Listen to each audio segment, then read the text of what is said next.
Estamos recebendo aqui nos estúdios da TV Universitária Canal 30 o escritor tupaense Álvaros Andreus, que está lançando um livro neste início de ano. Álvaros Andreus, qual o título do livro e sobre que tema versa este livro que já está praticamente no prelo e que será lançado em seguida? Bom, boa tarde a todos. É um prazer estar aqui em Tupã novamente, para mais uma vez estar lançando um livro, lançando um conto aqui. E eu estou lançando o livro Dragões, da editora Draco, de São Paulo. E esse livro ele versa sobre a mitologia que envolve qualquer uma das vertentes que vêm os dragões. Pode ser dragão moderno, pode ser dragão antigo, pode ser dragão com detetive ou dragão de qualquer forma. O meu conto mesmo é um conto que se passa na Roma Antiga e faz parte da comemoração dos 3 anos da editora Draco de São Paulo, que fez essa antologia exatamente para comemorar isso aí. O Ano do Dragão também, né? Que terminou em 2012 agora. E estamos aí com um conto novo, que eu acho que quem gosta de literatura fantástica vai apreciar demais. Você disse sobre o Ano do Dragão. Evidentemente, nós vivemos aí grande momento da China, no que se refere ao grande dragão da economia mundial, e também no ano de 2012 tivemos aí o Ano do Dragão de São Jorge, que foi exatamente o Corinthians que acabou conquistando o tão almejado título da Libertadores e, consequentemente, do Campeonato Mundial de Clubes. Mas essas fantasias, elas se atêm, você disse, a momentos atuais, momentos antigos. Então, portanto, trata-se de uma ficção. Você disse que, nos bastidores, que é fantasiosa e não mitológica. A mitologia, na verdade, ela é uma fantasia que se engloba no inconsciente coletivo de cada povo, né?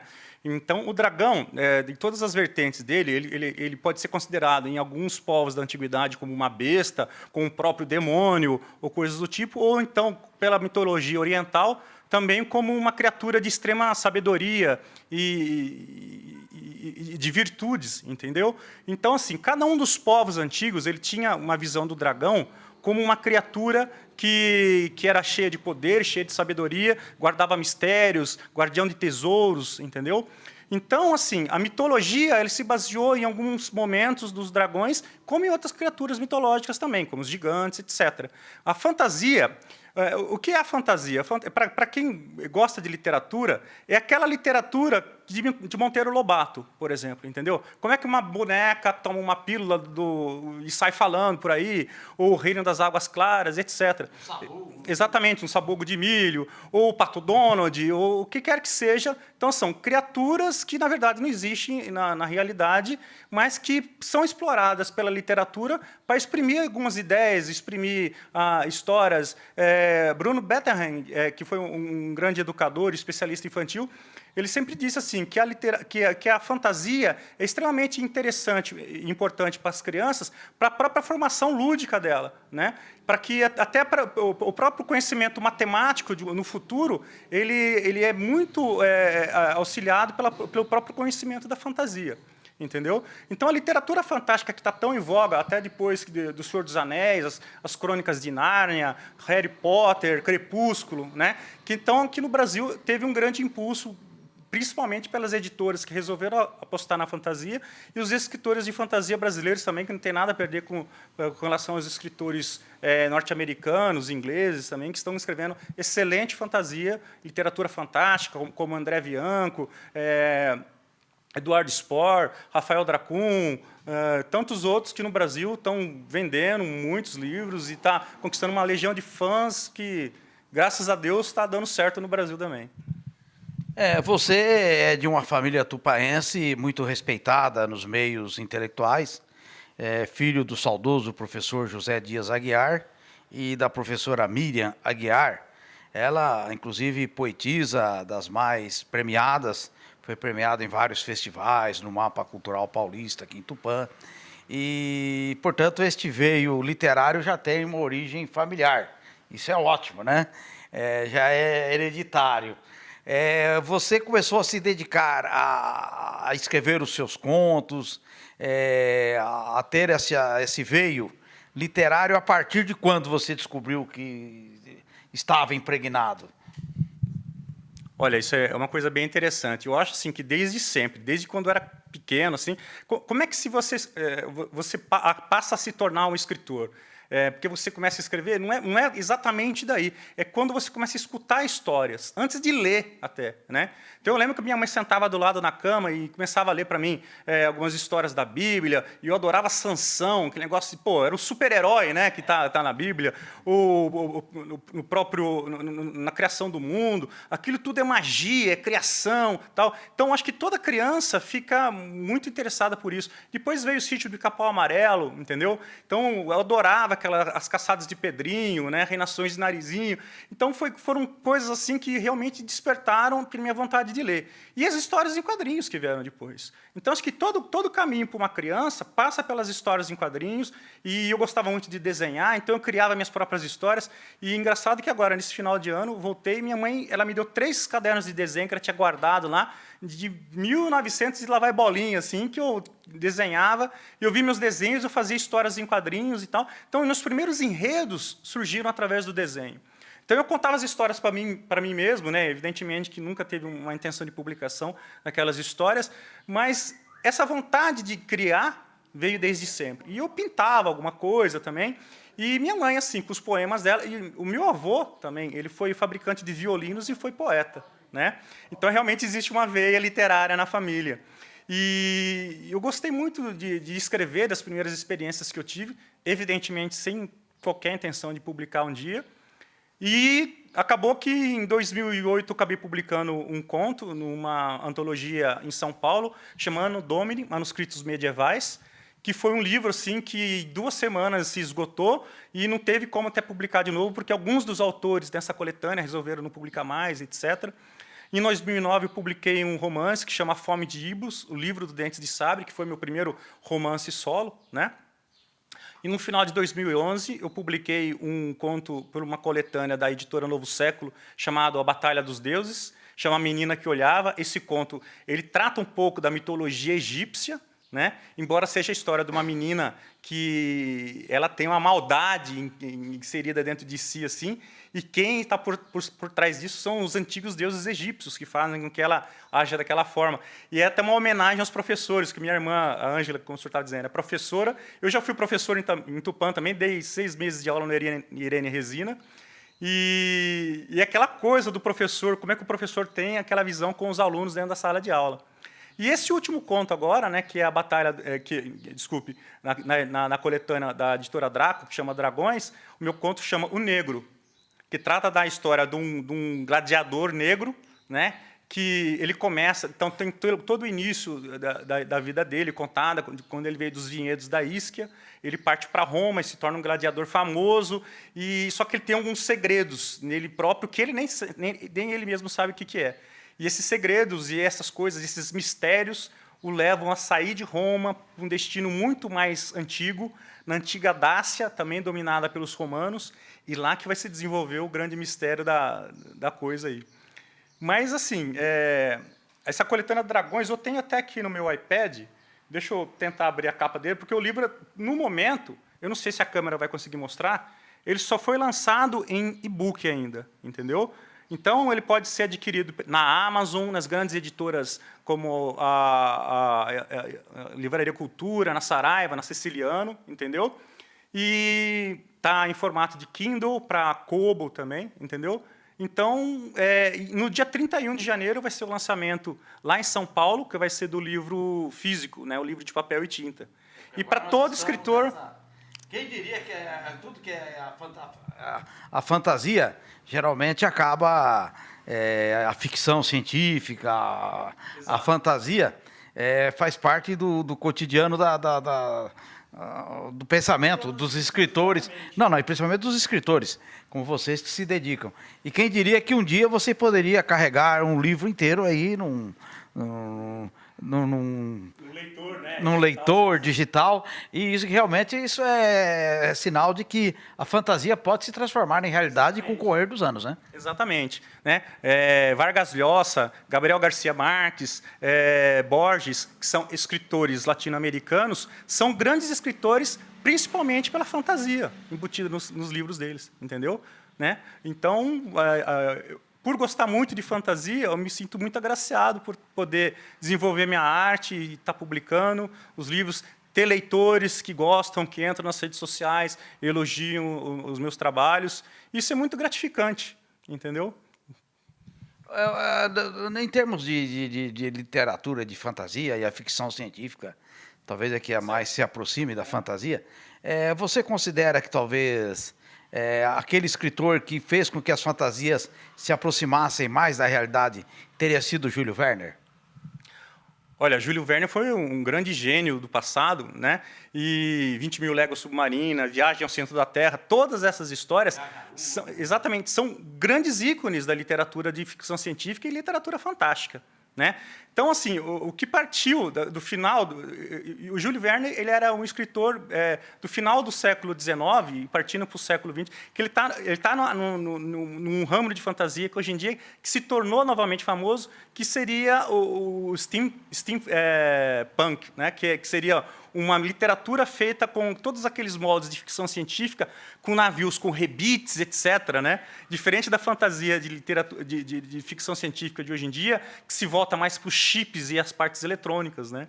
Eu gosto muito disso também. Existem coletâneas especialmente desenvolvidas hoje em dia que focam nessa parte do steampunk, entendeu? Mas me parece que, no estilo literário aqui dos seus livros, das coletâneas que você participa, existe uma vocação para uma fantasia mais baseada em histórias do mundo antigo, do mundo medieval. E parece-nos que essa fantasia passeia pelas pirâmides do Egito, pelas galés romanas, pela própria China, pelo mundo oriental. Qual tipo de fantasia te absorve mais ou te chama mais a atenção? A fantasia medieval, sem dúvida. Adoro cavaleiros, princesas, dragões e gigantes, etc. Nossa, demais, assim, é exatamente a vertente que eu gosto mais de explorar, exatamente essa. Eu sou um grande amante da história, né? Eu adoro história, é aquela coisa de ligar o History Channel e eu não conseguir mudar de canal, que é uma coisa atrás da outra, das grandes batalhas medievais. O meu autor preferido é Bernard Cornwell, né, que escreve grandes histórias basicamente voltadas para lendas arturianas, o desenvolvimento da própria cultura inglesa, entendeu? Então, aquelas coisas das crônicas saxônicas e o desenvolvimento da Inglaterra e as grandes batalhas. Não existe narrador de batalhas melhor do que Bernard Cornwell, né? E gosto muito também de Valério Máximo Manfredi, que escreveu as histórias de Alexandre o Grande, aquelas grandes conquistas. Tudo isso aí é ouro para um escritor de fantasia. As grandes navegações portuguesas te chamam a atenção, né? Sim, e até é muito interessante que você tocar nesse assunto, que eu já escutei assim, não, por que você escreve sobre literatura medieval? Por que você não escreve sobre temas brasileiros, etc.? Como se a gente não tivesse uma raiz medieval, né? De onde veio o Brasil? Todos os países que se desenvolveram na América tiveram algum país que trouxe as suas raízes medievais. Não é só os Estados Unidos que pode escrever sobre castelos e sobre dragões, porque lá os Estados Unidos... Tem castelo e dragão nos Estados Unidos? Não tem também, não tem no Brasil também. Só que parece que só existiam castelos na Inglaterra. E todo mundo sabe que existiu aquela parte medieval portuguesa, e até o Eduardo Dantas, que é aqui da rádio também, ele já me disse uma vez que existem mais castelos em Portugal do que na própria Inglaterra.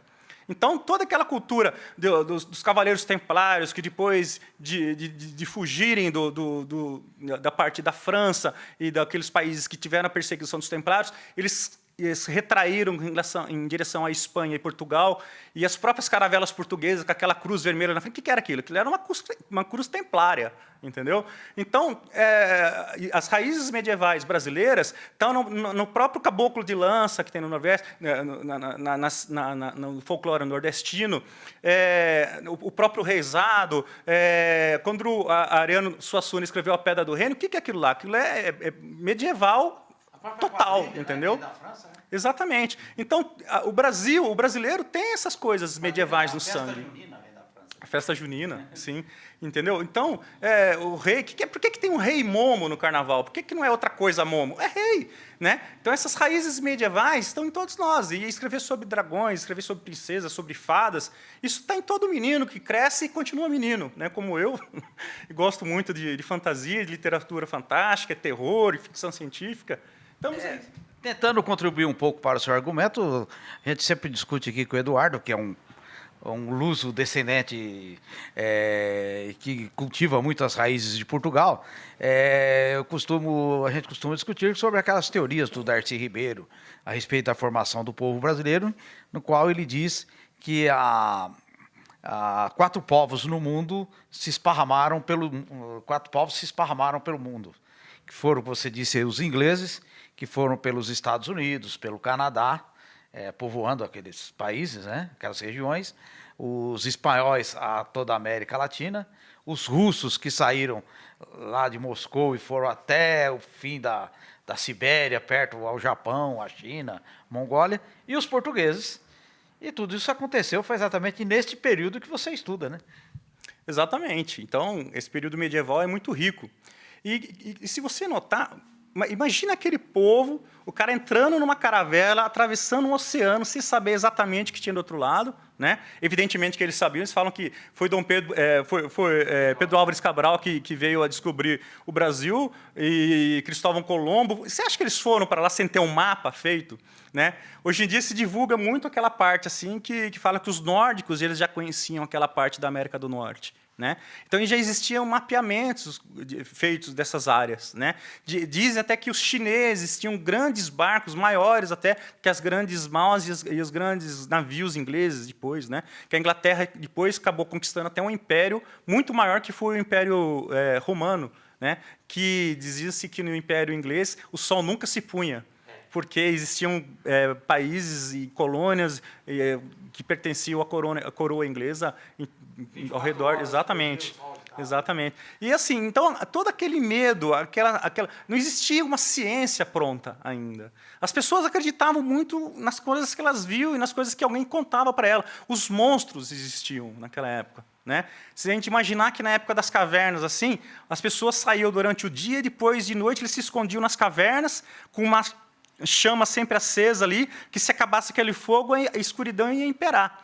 E o que tinha na escuridão? Tinha o medo. Tinham as bruxas, os lobos, né? Os perigos estavam todos do lado de fora das cavernas. Então, eles começaram escrevendo nas paredes das cavernas, inventando os mitos deles, as caçadas aos mamutes, as caçadas às grandes preguiças, as preguiças gigantes, aos antílopes, e ali surgiram os guerreiros mitológicos, né? Que eram aqueles guerreiros que conseguiam prover as tribos, e crescer e se tornaram grandes conquistadores, e os povos começaram a conquistar as terras dos vizinhos, entendeu? Então, essas guerras, essa época que os feiticeiros imperavam, que qualquer cura que se fazia em alguém era uma cura advinda dos deuses, é uma coisa que sempre me fascinou, entendeu? Então, as raízes assim, da minha escrita também estão exatamente na mitologia grega, romana, nórdica, egípcia, que é uma coisa fascinante, na minha opinião. Uma coisa que nos chama a atenção é que a sua atividade profissional é engenheiro mecânico. É uma profissão um pouco mais baseada na lógica, né? Nós que vivemos a época em que se dava muito valor, eu sou um pouco mais velho que você, a tecnocracia, a matemática. Então, os que gostavam de ciências humanas olhavam com um olho torto assim, para matemática, para engenharia, porque nesse tempo não podia se discutir política, não podia se discutir a sociedade. E o que assim nos parece à primeira vista estranho é que você, que é um amante da literatura, da história, tem como profissão uma atividade totalmente estranha, não totalmente, mas bem adversa às ciências humanas e das ciências exatas, que é exatamente a engenharia mecânica. Como que aconteceu esta dicotomia na sua vida profissional? Seguindo os caminhos de Euclides da Cunha, que também era engenheiro, e diversos outros expoentes. Exato, né? Porque assim, a literatura, pelo fascínio que todo mundo deve ler, todo mundo lê, não importa a profissão, se você é médico, se você seja o que for, você tem que ter uma literatura, você tem que ler um pouco para saber até a respeito de outras áreas. E, para mim, isso aí é uma higiene mental, né? Trabalhar muito com a área de exatas é uma coisa assim que absorve muito um lado do cérebro, né? E a parte lúdica, a parte da criação, que me seduz bastante, né? Então, você tem muitos engenheiros que são surfistas ou fazem outras atividades que fogem totalmente da parte de engenharia, né? No meu caso, eu sou apaixonado por literatura, gosto muito de ler. Eu sou um grande leitor, a princípio, né? A parte escritor sai do leitor que existe dentro de mim, entendeu?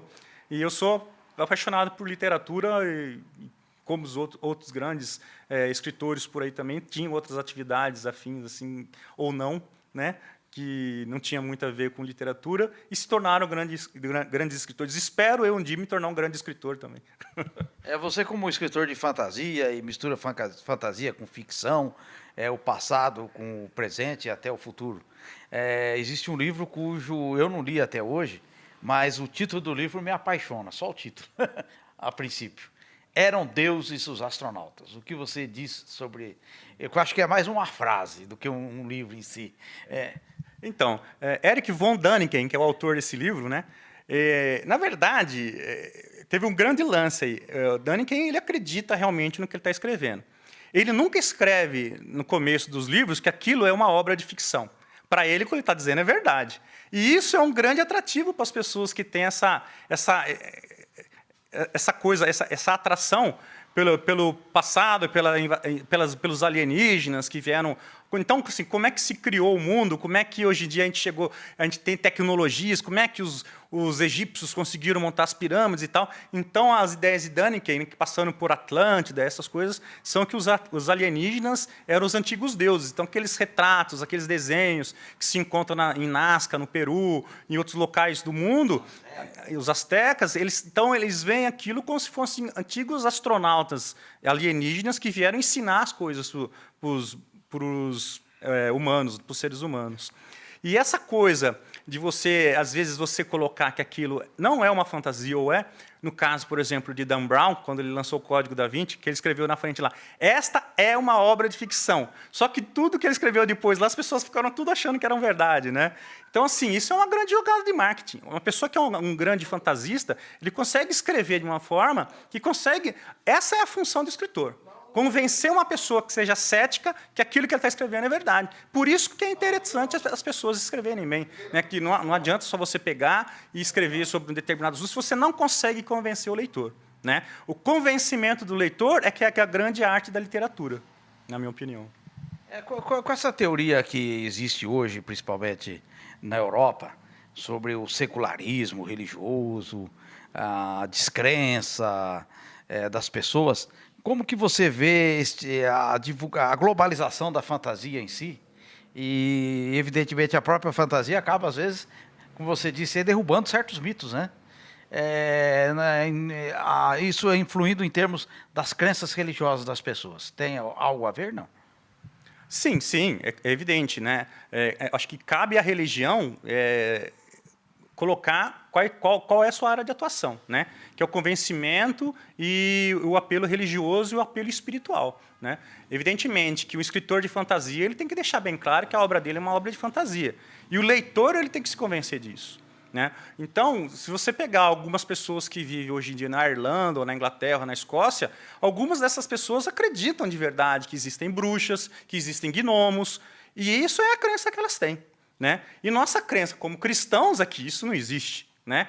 Só que esse choque entre religião e crenças é muito perigoso, evidentemente, né? Que às vezes os choques religiosos eles são muito pequenos, que causam grandes problemas, né? Então, se você olhar aqui, pequenas diferenças religiosas causam guerras e matanças, né? Que são coisas muito perigosas, e isso aí é uma coisa que eu não trato realmente na minha literatura. Tratar de religião é uma coisa assim, que é uma coisa muito específica, que exige um conhecimento específico, que exige uma abordagem específica, entendeu? Eu sou um escritor de fantasia, eu sou um grande mentiroso. Eu não estou aqui para contar verdades. Eu estou aqui para te convencer que as minhas mentiras são verdadeiras. É diferente. Andreus, Álvaros Andreus, nós agradecemos a sua presença aqui nos estúdios da TV Universitária Canal 30. Enriquece o nosso canal, a sua presença. Você que é, como já dissemos aqui, de uma tradicional família tupaense, vinculada à educação, vinculada às artes, à literatura. E nós queremos deixar aqui os nossos desejos de que tenha sucesso com o lançamento deste livro Dragões, livro de ficção pela editora Draco, no próximo dia 31 de janeiro, em São Paulo, né? Isso. E, por outro lado, nós gostaríamos de deixar aqui o nosso canal à sua inteira disposição para você fazer as suas colocações finais. Agradeço imensamente, mais uma vez estou aqui em Tupã para falar sobre um livro meu, uma obra minha. Infelizmente, dessa vez eu não vou poder fazer o lançamento em Tupã, como foram nas outras vezes que eu vim aqui e já fiz o lançamento dos livros para cá. Mas, numa próxima oportunidade, quem sabe, lançando o livro, a gente está em algum local aqui em Tupã para poder autografar a obra. Mas, se você me encontrar pela rua, pode me parar, que eu gosto muito disso, viu? Dar autógrafo. Agradeço muito, grande abraço a Tupã, muito obrigado, feliz 2013 a todos.